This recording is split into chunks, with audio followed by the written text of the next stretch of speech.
साईराम. आत्ताच आपण मोठा देवीचे दर्शन घेऊन निघालो आहेत श्री क्षेत्र मडी येथे कानिपनाथाची संजीवनी समाधींचे दर्शन घेण्यासाठी. तर चला जाऊया मडी येथे श्री कानिपनाथ महाराजांचे दर्शन घेण्यासाठी.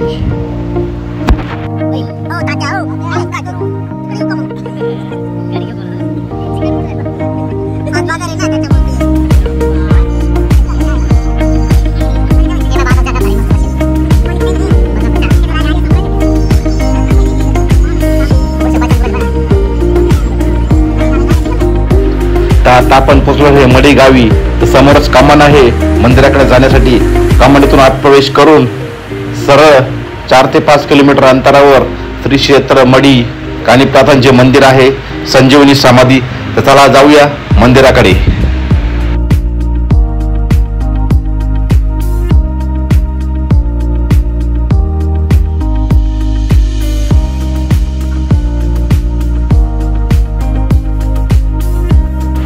आता आपण पोहोचलो आहे श्री क्षेत्र मडी कानिपनाथांचे दर्शन घेण्यासाठी.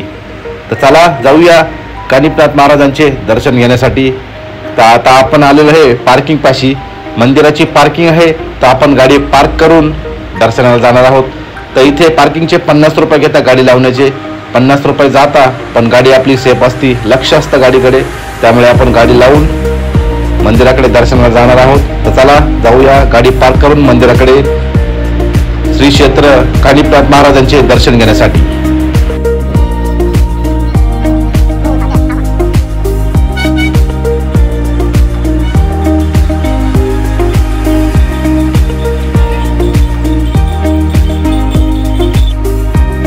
तर आता आपण पोहोचलो आहे मंदिरापाशी. तर आपण घेत आहोत कानिपनाथ महाराजांसाठी प्रसाद. तर इथला फेमस प्रसाद म्हणजे रेवड्या असतात.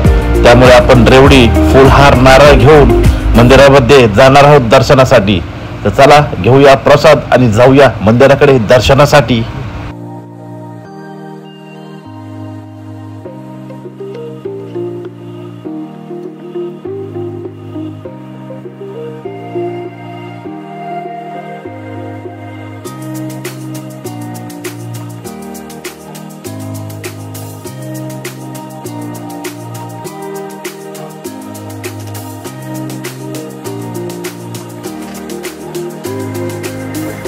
ओम साईराम. आत्ताच गाडी पार्किंग करून आम्ही चाललोय आता कानिपनाथात आलोय मडीला. कानिपनाथाचे दर्शन घ्यायला चाललोय आता वरती प्रसाद घेऊन. चला जाऊया आता वरती दर्शनाला. समोर वरती इकडे जायला रस्ता आहे, पायऱ्या. चला भेटूया पुढे. ओम साईराम. गर्भगिरीच्या पर्वतावर गात शिरस नजीक एका दरीमध्ये श्री आदिनाथ हे रुद्रेश्वराच्या रूपाने वास्तव्य करत आहे. रुद्रेश्वराच्या पूर्वेकडे 5 किलोमीटर अंतरावर सावरगाव नजीक श्री मच्छिंद्रनाथाच्या उत्तरेस 5 किलोमीटर अंतरावर मडी या गावामध्ये एका टेकडीवर कानिपनाथ हे विराजमान झाले आहे. अहमदनगरवरून पाथर्डी रोडवरील निवडुंगे हे गाव 42 किलोमीटर आहे. तेथून 3 किलोमीटर अंतरावर मडी हे गाव आहे. पाथर्डीवरून मडी हे गाव 12 किलोमीटर अंतरावर आहे. मडीपासून श्री मच्छिंद्रनाथ 6 किलोमीटर, रुद्रेश्वर 12 किलोमीटर, श्री मोठा देवी 20 किलोमीटर अंतरावर आहे. दररोज नगर आणि पाथर्डी बस स्थानकामधून मडी करता बसेस आहे. अमावस्या पौर्णिमेच्या वेळेस जादा बसेसची सोय. त्याचप्रमाणे यात्रेच्या वेळी महाराष्ट्रातील सर्व प्रमुख बस स्थानकामधून एसटी बसेसची सोय केली जाते. नाथ भक्तांची व्यवस्था करण्याकरता कानिपनाथ गडाच्या पायथ्याशी रूमची व्यवस्था ट्रस्टने केलेली आहे. त्याचप्रमाणे भाविकांची व्यवस्था सेवा करण्यासाठी कानिपनाथ देवस्थान ट्रस्ट मडी सदोदित वाट पाहत आहे. नाथांच्या रूपाचे अवतार. श्री नवनारायणनी श्रीकृष्णांच्या आदेशाने वेगवेगळ्या नाथांच्या रूपाने अवतार घेतले. त्याचप्रमाणे श्री प्रबुद्ध नारायणनी हिमालयातील एका हत्तीच्या कानामध्ये जन्म घेतला, म्हणून त्यांना कानिपनाथ हे नाव पडले. कानिपनाथ यांनी कानामध्ये जन्म घेतला. कानिपनाथांनी प्रदीर्घ काळ नाथ संप्रदायाचे काम केले. धर्मांचे, संस्कृतीचे रक्षण केले. नाथपंथांचे कार्य करीत हिमालयाकडून दक्षिणेकडे आले आणि त्यांनी नगर जिल्ह्यातील मडी या गावी फाल्गुन वद्य रंगपंचमीच्या दिवशी संजीवनी समाधी घेतली. कानिपनाथ मंदिर एका भव्य अशा किल्ल्याप्रमाणे एका टेकडीवर आहे. राणी येसूबाई आणि बाळराजे शाहू महाराज पहिले जेव्हा मोगलांच्या वेड्यामध्ये होते तेव्हा राणी येसूबाईंनी श्री कानिपनाथास नवस केला होता की जर माझ्या शाहू महाराजांची सुटका 5 दिवसाच्या आत झाली तर मी कानिपनाथांच्या गडावर सभामंडप, नगरखाना इत्यादी बांधकाम तसेच देवाला पितळी घोडा अर्पण करीन. भक्तांनी दिलेली हाक कानिपनाथांनी ऐकली आणि 5 दिवसाच्या आतमध्ये कानिपनाथांनी राणी येसूबाई आणि युवराज शाहूराजे पहिले. तेव्हा हा नवस फेडण्यासाठी राणी येसूबाई आणि शाहूराजे पहिले यांच्या आज्ञेने बोडेगावचे सरदार श्री पिलाजी गायकवाड यांनी आपला कारभारी चिमाजी सावंत यास मडी येथे पाठवून त्या ठिकाणी प्रचंड असे प्रवेशद्वार, नगरखाना, सभामंडप, पाहण्यासाठी गौतमी बाराव इत्यादी भव्य बांधकाम केले. तसेच चैतन्य कानिपनाथांच्या समाधीवर वैदिक पद्धतीने पूजा व्हावी म्हणून तसेच फाल्गुन वद्य 5 रंगपंचमी या दिवशी भरणाच्या यात्रेस सर्व व्यवस्था पाहावी म्हणून छत्रपती शाहू महाराजांनी वेदशास्त्र संपन्न ब्राह्मण श्री गंगाराम दीक्षित उपनान चौधरी काशीकर वास्तव्य पैठण यांनी इसवी सन 1743 मध्ये सनद दिली. या अस्सल ऐतिहासिक पुराव्यावरून वैद्यकीय पूजेची परंपरा मराठी राजे नाथांच्या समाधीच्या ठिकाणी ठेवीत. समाधी मंदिरातील पितळी घोडा व सदोदित देवनारा नंदादीप सुप्रसिद्ध मराठे सरदार कान्होजी आंग्रे व त्यांचा मुलगा बापूराव आंग्रे यांनी अर्पण केला आहे. अशा प्रकारे श्री चैतन्य कानिपनाथ गडाचे ऐतिहासिक महत्व प्राप्त झाले आहे. श्री चैतन्य कानिपनाथाच्या गडावर मुख्य गाभाऱ्यामध्ये नाथांची पवित्र संजीवनी समाधी आहे. नंतर सभामंडपामध्ये एका बाजूला नाथांचे गादीघर आहे. तेथे नाथ विश्रांती करत. समोरच्या एका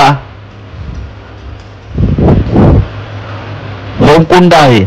नंतर नाथांच्या गादीघरा शेजारी पूर्वेला श्री भगवान विष्णूंचे मंदिर आहे. त्यातील भगवान विष्णूंची मूर्ती इतरत्र कोठेही पाहावयास मिळत नाही. इतके अप्रतिम लावण्य त्या मूर्तीमध्ये आहे.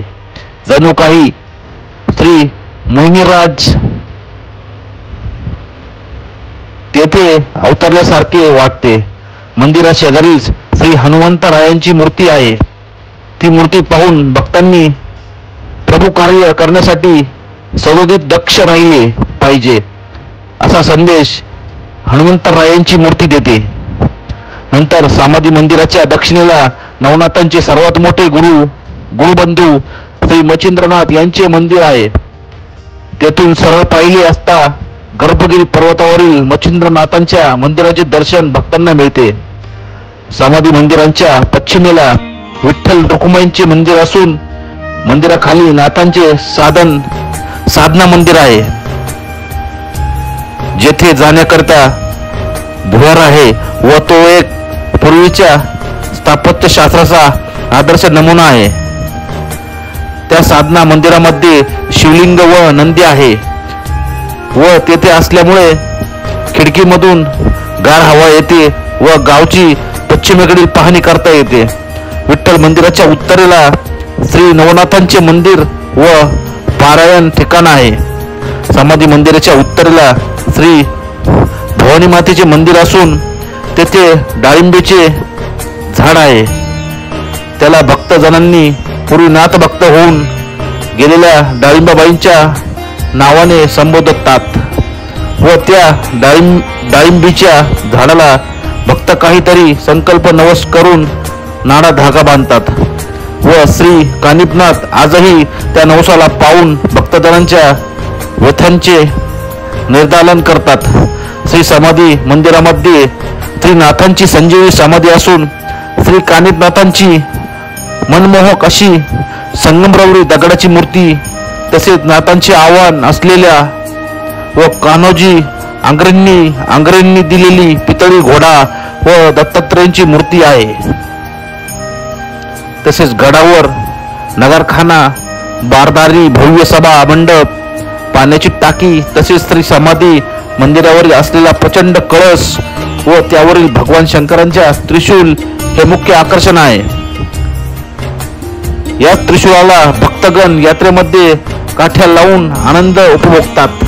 मडी गावामध्ये हनुमंतरायांचे मंदिर अतिशय प्रसिद्ध आहे. त्याचप्रमाणे श्री भैरवनाथ, श्री दत्त यांचे मंदिर देखील भक्तांना पावणारे आहे. मडी गावच्या पूर्वेकडून श्री पवनगिरी नदी वाहत आहे.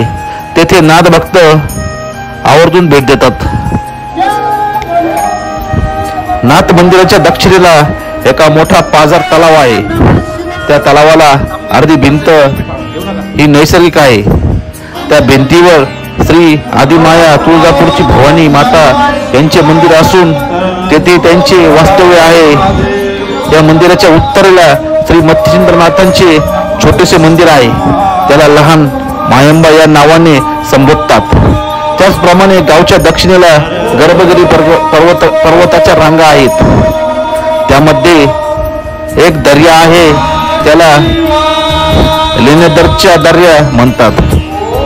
लेण्यादरच्या दर्या शेजारीच दुसऱ्या दर्यामध्ये एक प्रचंड अशी दगडाची गोटी असून तेथे गावकऱ्यांतर्फे प्रत्येक वर्षी गोवर्धन पूजा होते. तसेच या दर्यामध्ये एक 3 ते 4 मीटर खोलीच्या गोसाव्यांचा झरा आहे. या झऱ्याचे वैशिष्ट्य असे आहे की हा झरा कितीही दुष्काळ पडला तरी याचे पाणी आटत नाही किंवा कमी होत नाही. परिसरातील गर्भगिरी पर्वत हा श्रावण महिन्यामध्ये पाण्याजोगा असतो. तसेच मडी गावामध्ये 2 छोट्या व एक मोठी बारव आहे. फाल्गुन वैद्य पंचमीला, रंगपंचमीला मडीला कानिपनाथांची यात्रा भरते.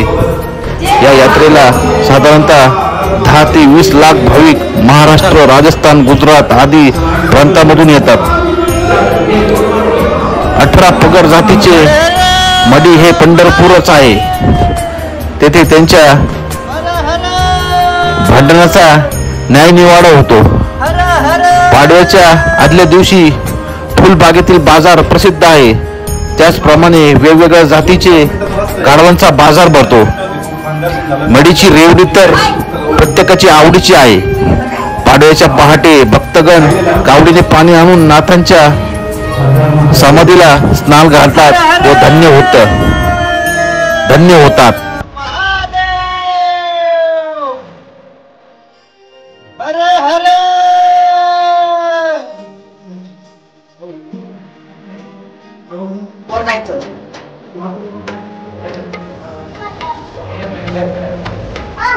दमन व्यवस्थित वर पाय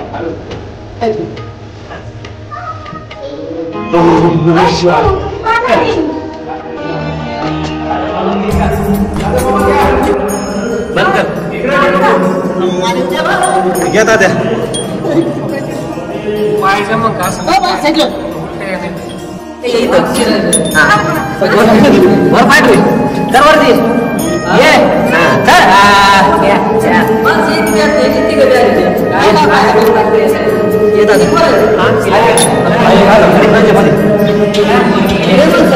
कसं वाटलं की